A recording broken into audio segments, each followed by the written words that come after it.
All right, first and foremost, midnight release, I'm not a fan of, okay? Sue me. Stop the cap. Wrong button.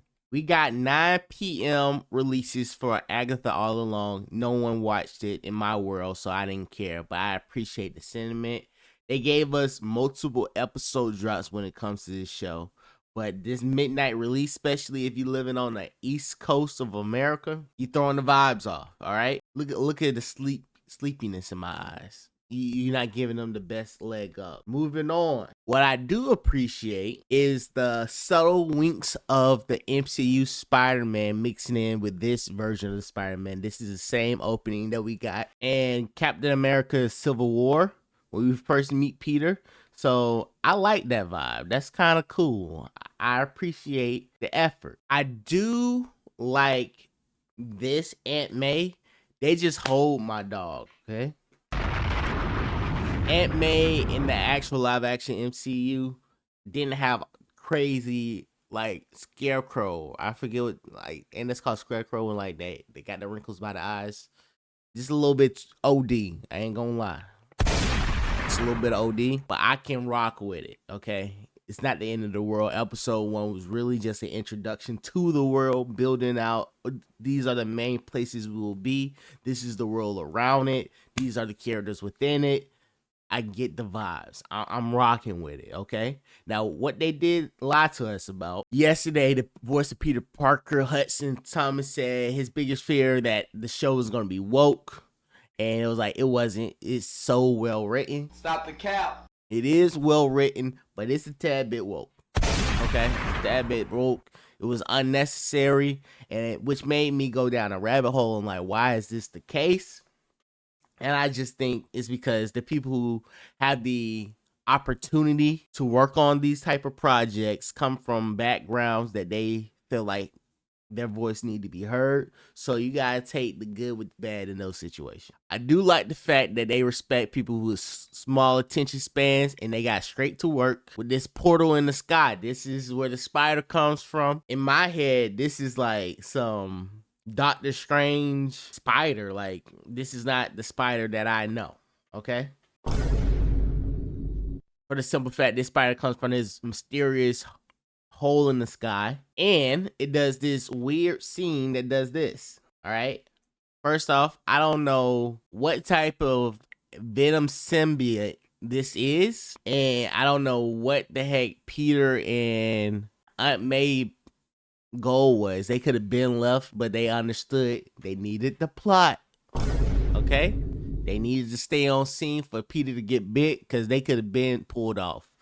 Also, did y'all catch the fact that, that Nico Minoru, who is like the Raven of the Marvel Cinematic Universe, that's how I look at that character, was being sought after by this creature, this Venom/bug symbiote. So clearly her relationship with Peter in my head is roughly based off the fact that she can kind of get the vibes of wherever that bug that came from that world did to my boy at a microscopic level. I get it, guys.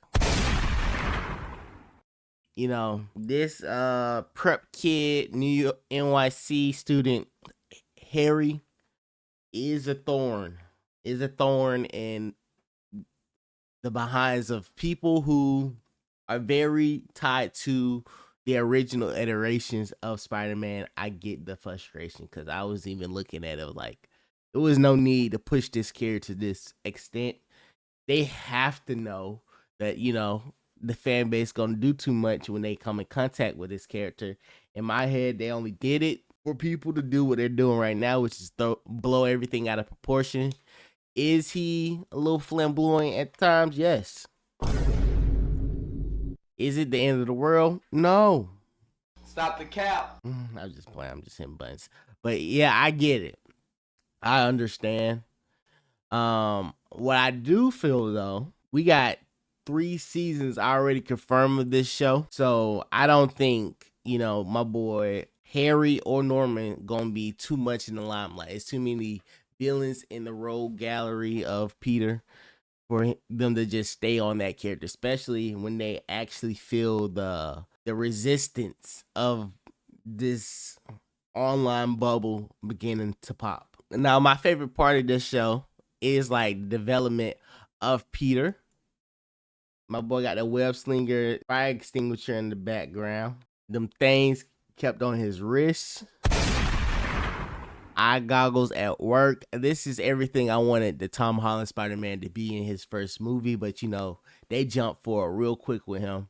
I appreciate this series kind of taking that time, because even after episode 2, which is the next episode that was released today, he's still looking broke and depleted. Okay, I appreciate that. Okay, I like them slowly giving him his upgrades, not just speed rushing it. By the way, now that we getting closer to this part, this character already done got. Y'all talking about Harry. This the character that really pissed me off. Like she worse than Chubbs. I don't even know what his name was. Like this guy, he's worse than him. You know, when it comes to friendship of Peter, strictly friendship, she don't make the best decisions with my dog Peter. But at least my dog very independent thinker. But she gonna hold that against her. And plus, again, a little bit of woke. All right, the fact that she and him have a crush on the same girl. What was the point of that? Okay, you just giving them ammunition. Like Spider-Man ain't even about none of these like things.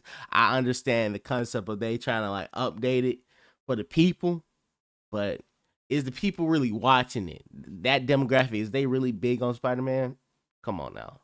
They're not big enough to make it such a blatant thing, but you know, I digress. They meet their teacher. That slow turnaround, zoom into his face made me think, you know, he had to be Prowler or some crap, or Hobie Brown. Cause it's like, come on. I'm not saying we all look alike. I'm just saying the hairstyle of Hobie Brown is very similar to this guy. Those are not normal dreads, you know what I mean? Those are very big dreads. Was there a reason behind it? Only time will tell. And this is the character that really, you know, really make everything a little woke. I ain't gonna lie. I'm not gonna lie. Use me as the as a person to be like, he's being fair. All right. If anybody's being fair, I'm being fair with this, because I can just lean in, because you know, pigment Pearsons, right? The fact that Lonnie Brown is a superstar quarterback as well as a science genius, but he's just overcoming all the obstacles in his life. One being cop discrimination. Like, I hate that they put this type of like scenes in Spider-Man. It's just like people who too lost in their thoughts. They're always looking for victimhood. They're gonna take these examples like, yeah, the world do agree that, you know, my life is hard. Like, bro, this is about Peter Parker. All right? I don't think people are looking like that. At least I don't. That's not my walk of life, at least. I don't want that to be like the theme of this show. All stereotypes is being used against people, and nobody's using their common sense. All right?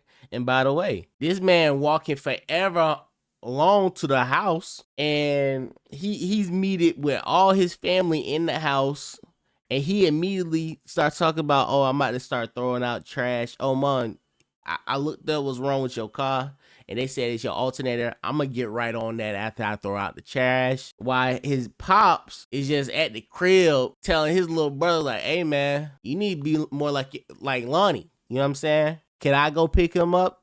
Sure. But you know, that man's so locked in, I don't gotta pick him up. And he gonna throw out the trash without me telling him. And he gonna fix the alternator while I watch TV with you. Like, what type of family dynamic is this? Like, Lonnie is like the greatest guy, almost the head of the household, and he's the oldest son, and his dad just cooking, chilling. Maybe he got disability. I don't know. But yeah, it's too unbelievable. Like, he's too much of a good guy. So when he goes bad, because Lonnie Lincoln in the comment is this like under crime lord boss. Basically, he gonna fall in the wrong crowd, get picked up by Kingpin, and start doing crimes. Why you made his background so positive to go straight negative? It's like, it's that fake woke crap. Cause like, technically, this cop is right. He was like, hey man, you might not be a criminal today, but eventually you're gonna be one because look at you. That's how I depicted this whole situation, man. I tweaking. But that's why I don't like, these blatant false steps of like positivity. Also, my boy Peter picks up this thug that stole from a small business in America. And he goes to the business owners like, hey man, should we give them a second, give this person a second chance? And it's like, she stole money. Cops ain't out here giving out second chances. Cops out here profiling Lincoln. Let's lock this thug up. All right, I'm talking a little bit. But yeah, so it's like making Peter be like, hey man, he's a bad guy, but do you mind if we free this person? It's like, bro, you not the judge and executioner of that. You just called the cops on the guy on top of the building. What scene was that? I think it's in the next episode. So you're gonna see what I'm talking about in the next episode. But yeah, he called the cops he like immediately beat up the heck out of this one guy, called the cops immediately. He ain't give that guy no second chances. What was that all about? Is it because you fell for the tears, Peter? Come on, nah. Stop being a rookie. But yeah, man, I would be in a better mood to consume this content if they didn't, release this at midnight. I had to watch this at 3 a.m. You're not going to get the best review. Like, we need to change that. Like, by next week. So we can, like, have a community gathering of the show. Watch it as a group. But, I digress. It was a good show. I give it this episode, I give a 6.5. Let's see what IMDb talking about. They even rate my show. We mad early. We gonna see what they got. I keep you updated. This is Low at Community with your boy Spidey. I see you in another video. No, what are you waiting for? Do it! Make your dreams come true! Just do it!